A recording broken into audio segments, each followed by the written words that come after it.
کوکتوش در زینه نهم قرار دارد با کسب 4 امتیاز. 4 بازی اولی خود پای هم شکست خورده است. امروز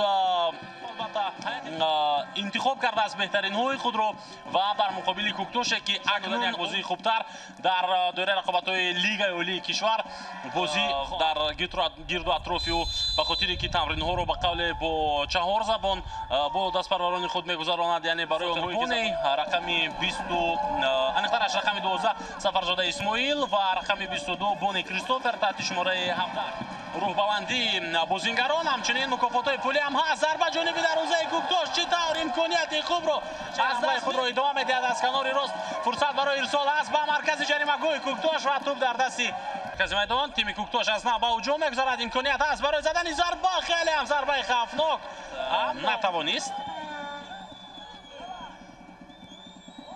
حاجی نوبتی پنچر باز هم از کنار راست ادامه می‌یابد. یک ارسال بلند دیگر و توپ در داخل دروازه. گل! چقدر گلی! صحنه تکرار رو می‌بینیم.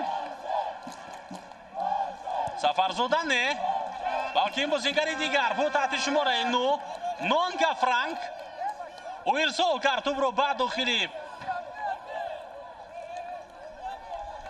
جریمه گو، ولی توپ رفت بعد داخلی. بسیار هم زیبا و این دفعه 4 نفر در حمله قرار دارند. ارسال بعد داخلی جریمه گو، یک بازیگر از پای افتید این فرانک بود، اما بعدا روشن عزیزوف ارسال میکنه توپ رو به سمت جریمه گوی کوکتوش.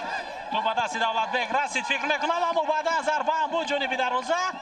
توپ از نو میره باید از نزد پای بازیگری کوکتوش و حمله نوبتی پنچر رو میبینیم. پرتوپ نه، این تنها ضربه بود از جانبی. حرکت از طریق مرکز میتواند موقع برای زدن ضربه پیدا کند این بازیگر.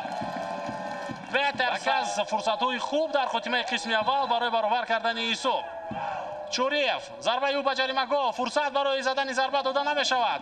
عباس اندلیبوف توپ رو گرفت، پس نوبتی او محسن عبدالغفارов پرتاب به داخل جریمه گاه، ولی چرا در این حالت ضربه نمیزند بازیگر شماره ارسال می شود به داخل جریمه گاه. کوای گوتسون دروازه‌بان کوکتوش توپ رو میگیرد، قرار دارند پرتاب به سمت جریمه گاه. محسن عبدالغفارov تو آخر مبارزه برد اما پتر با پیش اومد. هجوم نوبتی کوکتوش پرتاب جریمه گاه و اشتباه دروازه‌بان را می‌بینیم. دروازه‌بان در موقع خود نیست. بازیگران کوکتوش می‌توانند از این حالت استفاده برند. پس نوبتی به مرکز، فرصت برای عباس اندلیبوف، اما توپ را می‌ربایند اکنون بازیگران پنچر و عکس العمل نوبتی آنها را می‌بینیم. دولتبک پس به کرمیشف، صورت افزای این بازیگر نه، این شرالیف است. پرتابی او به داخل جریمه گاه، موقع آزاد، ضربه جانبی دروازه و گل! ما صحنه تکرار را می‌بینیم. پس شرالیف به داخل جریمه گاه به موقع آزاد و از بالای سر چند نفر توپ رو به دروازه وارد میکند این بازیگر. هجوم نوبتی کوکتوش، عبدالغفارov در داخل جریمه گاه از پای میافتد.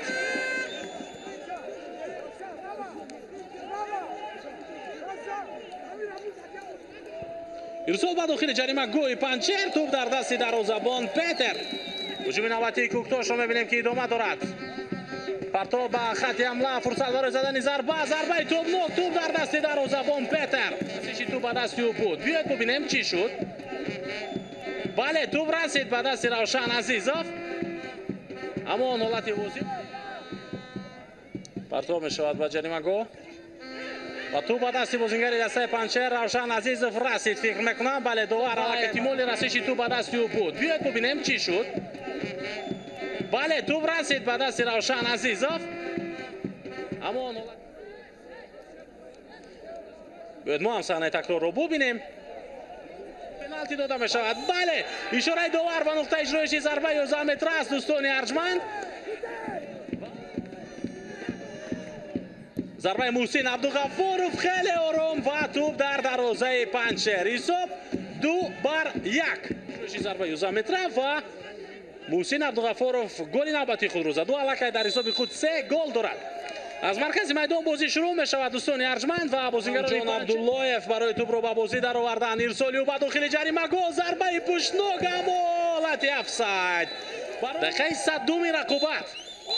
و اکنون دو ورصد داشتکی خود را بلند می نماید دوستان ارجمند. ما یک بازی پنچر و کوکتاش و بازی با حسابی 2-1 و فایده دسته پنچر به پایان رسید. خوب اکنون